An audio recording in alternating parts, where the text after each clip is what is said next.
time, Black Americans have actually won. Nothing happened by mistake. That's why it feels like, oh, these people are being quiet. They're not asking us questions. They don't care about anything. They warned you. They warned you that for some time that it will get to a point in time that even your passports cannot save you. And that is where we are right now. For decades, a US passport meant freedom, a ticket to travel the world. But now, Black travelers are being stopped, questioned, and even detained overseas. And sometimes right here in America, yeah. Experts are warning your passport might not protect you, right? So now you're going to watch these videos and then see for yourselves what I've been talking about. I'll come back with the commentaries.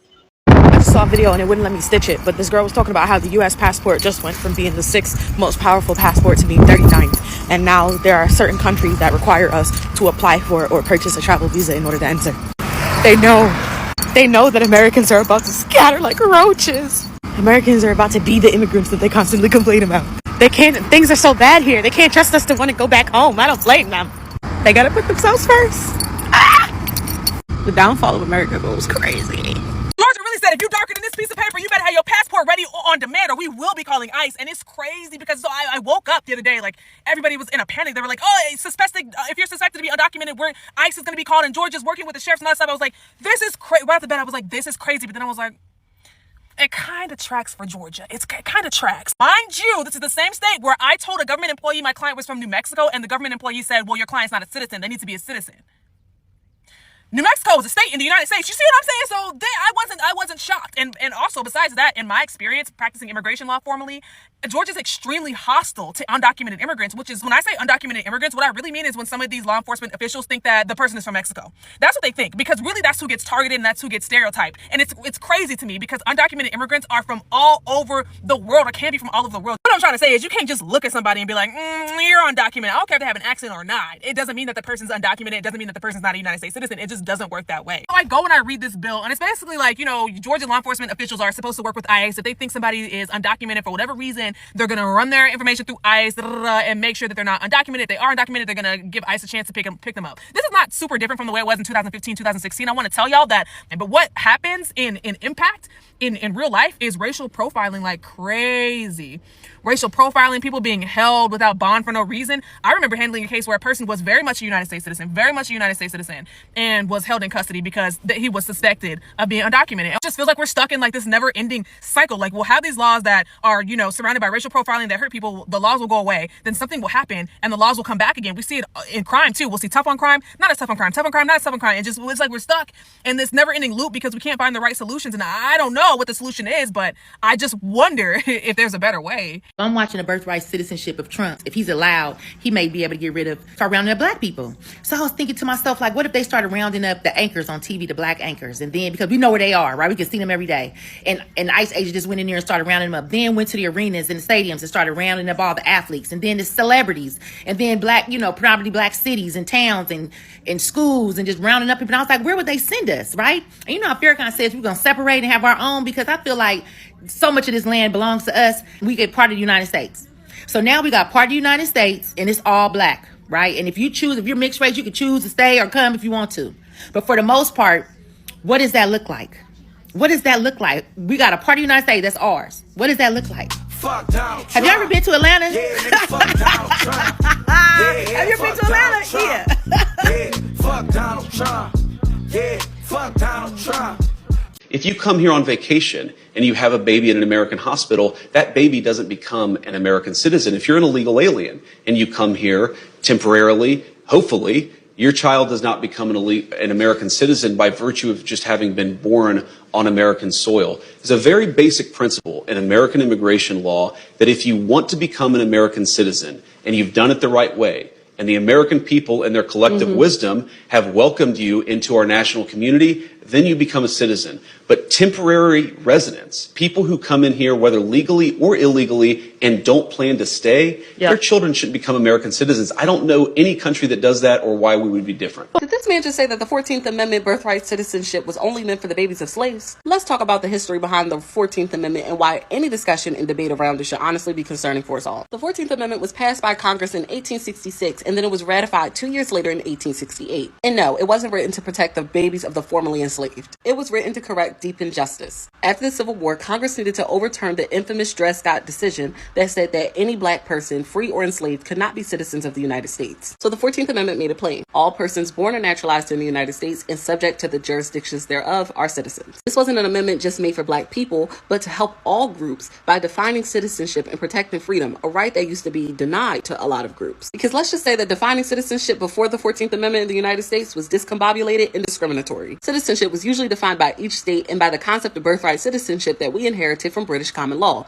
but it wasn't applied equally. Then came the Naturalization Act of 1790, which granted citizenship to free white people. So Native Americans excluded. Black people, free or enslaved, yeah, definitely excluded. And if the outcome of the 1790 Naturalization Act didn't make citizenship clear, the Dred Scott case would for black people. Honestly, it made it worse, declaring us not citizens and saying that we were not entitled to citizenship, period. Hence the 14th Amendment after the Civil War. And after the ratification of the 14th Amendment, birthright citizenship would still be questioned in 1898. This time in a Supreme Court case called United States versus Wong Kim Ark. This is where the Supreme Court ruled that regardless of any parent's citizenship, if a child is born in the United States, they are a citizen of the United States. That precedent has stood for over 125 years and now is being challenged. Today's Supreme Court ruling did not touch on the issue and constitutionality of birthright citizenship as detailed in the 14th Amendment. Instead, it limited how far federal judges could block it, meaning the executive order could still take place in states where it has not been stopped by a federal judge. I made this video today because we need to understand that the 14th Amendment was a course correction in American history, a response to centuries of exclusion when it came to people that were born in this country.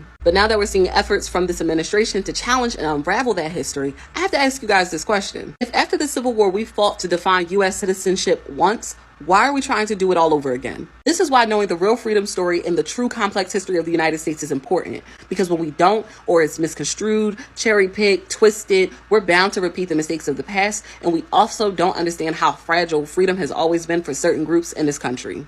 So based on this new birthright bill that I just saw that Trump's trying to pass by saying that just because you were born here doesn't mean you have a right to American citizenship. So what are you going to do with all of the military babies that weren't born on American soil? What are you going to do about us? I'm one of those people. I was born in Germany, on German soil, because the American hospital was too far from where my parents lived in Germany when they were deployed overseas. So what are you going to do about us? Are we still Americans? Are we? Because if not, just let me know, and I will go back to Papa Germany. Because at least anyone who does the Nazi salute there gets thrown in jail. So I don't know if y'all saw the recent Supreme Court ruling. I'm sorry, I'm trying to cry. But they sided with the Trump administration on nationwide injunctions, which was what was preventing birthright citizenship, which was preventing Trump's birthright citizenship executive order from going in effect. And so essentially it's a 30-day pause before whatever guidance they put out will go in effect, which essentially means that you can't do a nationwide injunction to curtail some of his executive orders, which essentially means that it puts 250,000 children. It puts 250,000 children in limbo. And we know that they don't want to stop there. They've already been trying to position to put U.S. citizens in foreign jails, which we know a lot of that will be black and brown people. And the Supreme Court basically said that they can rewrite the Constitution unilaterally. So it seems the only way to protect yourself or your child, and like I'm trying not to cry, but as a mom, it's hard to imagine you not knowing if your child is safe. Citizenship is like the bedrock of the Constitution. If you're born on the land of the United States of America, you're a citizen. So for the court to put out this order and then not even comment on the merits, which essentially puts all us in limbo, it takes years to get to the Supreme Court. That means you can be a citizen in California, but you might not be a citizen in Texas. And we've already seen them use the National Guard to go and usurp the governor of California. And the courts have already ruled in that situation that they have the ability to usurp the governor and use the National Guard if they feel like it. And we all read that executive order where he wants to do that. So you could essentially have ICE agents going into hospitals and ripping children from their mom. Where does that stop? He's starting with immigrants, but we know that's not their goal. The architect of all this was the Heritage Foundation with the use of Stephen Miller, with the idea that immigrants were making the country more diverse. In order to fill that diversity, you have to essentially remove that population from the country. So now it's immigrants. Next, it might be nationalized citizens. Next, it might be Black Americans. And like, the 14th Amendment was made specifically because there were a bunch of slaves that did not have a place, that weren't U.S. citizens. So they had the 14th Amendment so that all people would be citizens. And essentially, all that's in limbo, as well as all of the other nationwide injunctions that were put against the Trump administration are now in limbo. The only option, it seems now, is to have a class action lawsuit, which takes a long time to farm, and you literally would have to have your name on that lawsuit to have any kind of farmer protection. And there's no telling that the Trump administration won't argue that that class action lawsuit, that class, isn't illegal. Because let's say if you're not a legal citizen here, then what's preventing them from saying that you don't also benefit from our laws and the ability to have class action lawsuits? I'm so sorry I did this crying. Like, I just can't imagine. This is the reason why it goes back to, like, I don't understand why we can't have bold leadership in the Democratic Party. Do you see how far Republicans are willing to go? We don't have anybody on our side that is willing to go this far to protect rights. To protect rights. These people are going so far to rip away rights. Why don't we have any kind of leadership that is coming out to protect rights? Why not? Y'all tell me what y'all think about all this in the comments. Again, I apologize for all the crying. I did not mean to do that. It's just that I wanted to make this video to make sure other people are aware that essentially the Supreme Court has sided with Donald Trump, and in 30 days, everything just falls in limbo when it comes to birthright citizenship. Citizens, United States citizens, black people, white people, we're not safe in this country because it starts with the immigrant. Then where does it go? We all know this story. It starts with one group to see how you will accept it. Then what? Then they next target the next group. Then they target the next group. Then they target the next group. But like I said, y'all tell me what y'all think about all this in the comments, and I'll see you on the next one.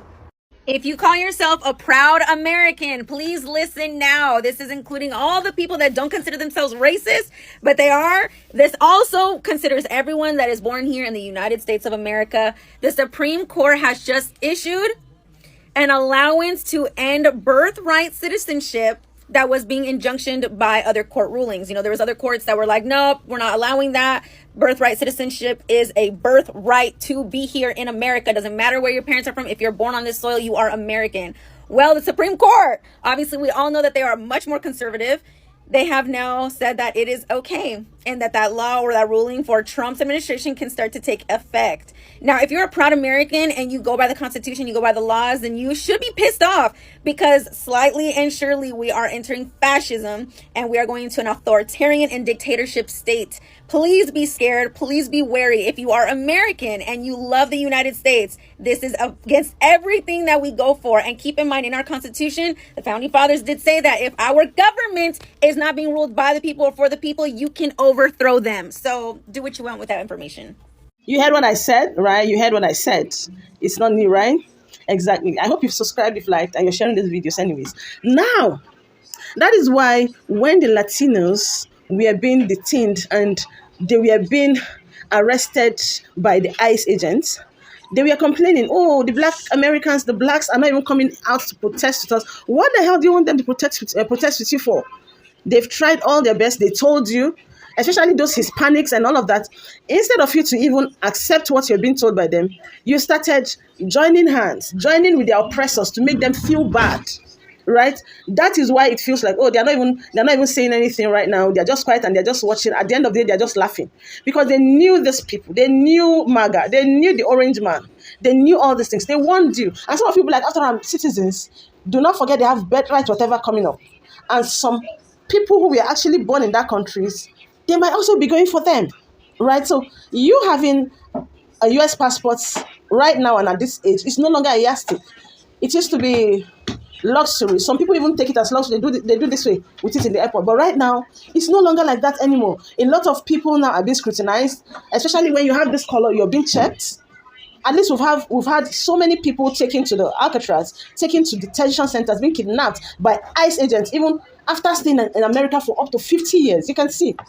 The other day, someone the owner of Trump Burger was actually taken away by ICE agents. That's to tell you that your passports might not save you.